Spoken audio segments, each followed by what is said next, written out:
Saudara, untuk mempromosikan keberagaman Indonesia dan mobilitasnya, Nissan menghadirkan pengalaman berkendara dengan melakukan uji kendara untuk media bertajuk Cerita Livina. Cerita Livina dimulai dari Banda Aceh dengan melintasi sejumlah rute berbeda dan menarik.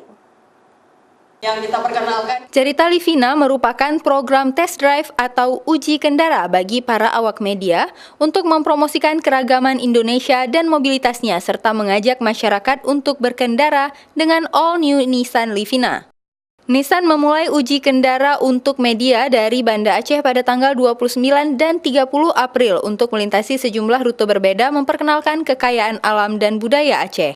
Dalam rangka mendukung keselamatan berlalu lintas, Nissan melalui Nissan Intelligent Mobility juga dirancang untuk menghadirkan pengalaman berkendara yang lebih percaya diri dengan berbagai kondisi jalan di Indonesia, serta dengan fitur-fitur keselamatan yang terbaik.